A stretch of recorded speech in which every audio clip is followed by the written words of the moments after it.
Myself Ashok Hindocha, District Secretary AIBDPA district union Rajkot. આજે અમારા જે સેન્ટ્રલ હેડક્વાર્ટર ન્યૂ દિલ્હીના આદેશ મુજબ joint forum of BSNL MTNL એનું જે રિટાયર પર્સનનું એસોસિએશન છે દિલ્હી, એના તરફથી આજે સમગ્ર ઇન્ડિયામાં એક સાથે 2 જુલાઈને ડિમાન્ડ ડે તરીકે ઉજવવા માટેનો આદેશ આપવામાં આવ્યો છે.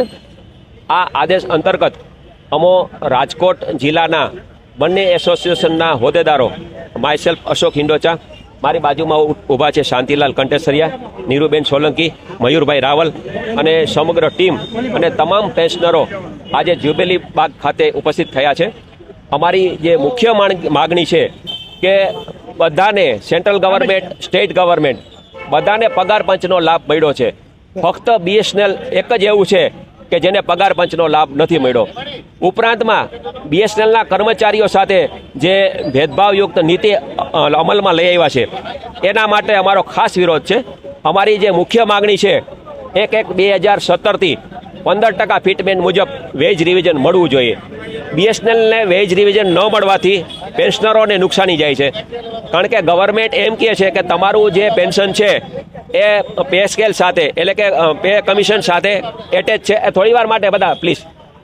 એટલે હકીકતમાં અમારું આ બાબતમાં અમારા એસોસિએશનો કોર્ટમાં ગયા છે, કોર્ટ કેસ અત્યારે ચાલે છે અને એમાં આ પેન્શનને ડીલિંક ન કરવા માટે અમારી માગણી છે.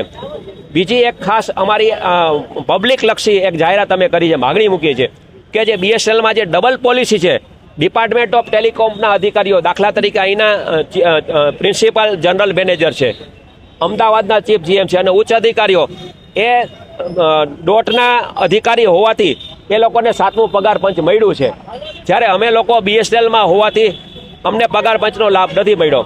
ગવર્મેન્ટે એમ કીધું કે ભાઈ અમારે પગારનો ખર્ચ બહુ મોટો આવે છે, પગાર પોસાતો નથી.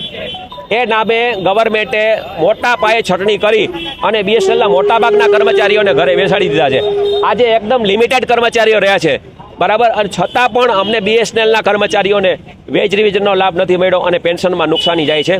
આ નુકસાની ન જાય અને બીજું અમારી જે ન્યાયી માગણી છે, કારણ કે BSNL છે દાખલા તરીકે સ્ટેટ ગવર્મેન્ટ એ પ્રોફિટ નથી કરતું, તો પ્રોફિટ સાથે કર્મચારીઓને કે વેતન પંચને કોઈ લેવા દેવા નથી. સ્ટેટ ગવર્મેન્ટને જો મળતું હોય તો BSNLે ભૂતકાળમાં 10-10 હજાર કરોડનો નફો કરેલો છે અને આજની તારીખે BSNL સારામાં સારી સેવા આપે છે.